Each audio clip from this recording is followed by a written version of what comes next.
Girls, what is the greenest flag you've seen in a guy? Response 1. My boyfriend volunteers in the pediatric wing of the local hospital on his weekends. He never does it for praise, and I only found out because I had to drop something off for him. Seeing this guy, who I know is stressed from his own job, sitting and patiently explaining a video game to a terrified little girl about to go into surgery. It just melted me. It's not about being nice, it's about a deep, quiet kindness and empathy that he doesn't feel the need to advertise. A man who is gentle when no one is watching is a walking green flag. Response 2.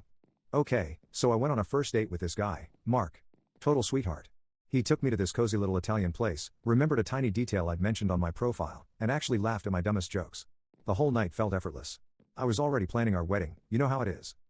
We're walking back to my car, taking a shortcut through a quiet, warehouse-lined street, when it happens. A dozen motorcycles roar to life, headlights pinning us like stage lights. They form a circle around us. The gutter vultures, according to their greasy vests. The leader, a man whose beard probably had its own ecosystem, gets off his bike and sneers, well, look what we have here. I froze. My life literally flashed before my eyes. But Mark? He just sighed, like he'd spilled a little coffee on his shirt. He turns to me and says, close your eyes if you're squeamish. Before I could even process that, he moved. It wasn't a run, it was a blur. He shot past the leader, and there was a sickening pop thwomp sound, like a watermelon being unplugged. When my eyes refocused, Mark was standing there holding the lead biker's entire arm, the one with the chain wrapped around the fist. He gave it a test swing.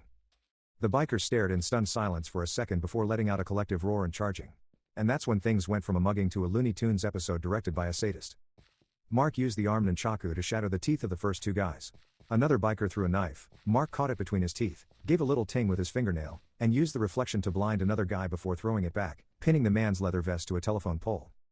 The bikers got creative. One of them ripped a no parking sign out of the concrete and swung it at him. Mark just did a perfect backflip, landed on the sign mid-swing, rode it like a skateboard down the guy's back, and kicked him into a dumpster. It was pure, unadulterated chaos. At one point, a biker with a prosthetic leg charged him. Mark just pressed a button on the guy's knee, the leg popped off, and he proceeded to beat the rest of the gang with it like it was a foam bat.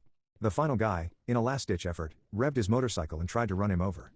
Mark just stood his ground, grabbed the front wheel as it hit him, and German suplexed the entire motorcycle, rider and all. When the dust settled, there was just a pile of groaning, dismembered, and frankly confused bikers. Mark walked back over to me, tossing the prosthetic leg aside. He had a little splash of motor oil on his cheek. He wiped it off, his breathing not even heavy, and offered me his hand. Sorry about that, he said, his voice back to its normal, gentle tone. You were saying something about your cat? And I swear to God, I have never been more turned on in my entire life. Forget a man who can cook. Give me a man who can dismantle a biker gang with their own limbs and still be ready to talk about my fluffy tabby. Response 3. We were at a fancy restaurant when our waiter, who was visibly nervous, accidentally spilled an entire tureen of lobster bisque down my date's brand new shirt. He didn't even flinch. He just smiled, helped the poor guy up, and insisted on helping him clean the mess. A guy who treats service staff well is great, but a guy who can forgive a night-ruining mistake is a keeper for life.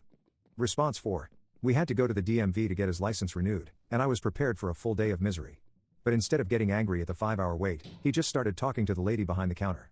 His voice was so calm and his logic so flawless that the queue started moving backwards as people, realizing the futility of their own existence, simply went home. The now serving sign just exploded in a shower of sparks, and the employees, weeping with gratitude, handed him a lifetime license and the keys to the building. Weaponized, reality-bending patience is the biggest green flag there is. Response 5. I knew he was a keeper when we were walking in the park and a squirrel, completely unprompted, ran up his leg and handed him a perfect, uncracked walnut as an offering. He just nodded solemnly, as if accepting tribute. Then, a flock of pigeons landed on his shoulders and started cooing in what sounded suspiciously like a 3-part harmony. A man who is not just good with animals but is clearly their chosen king, destined to lead them in the great interspecies war? That's a green flag you can't ignore.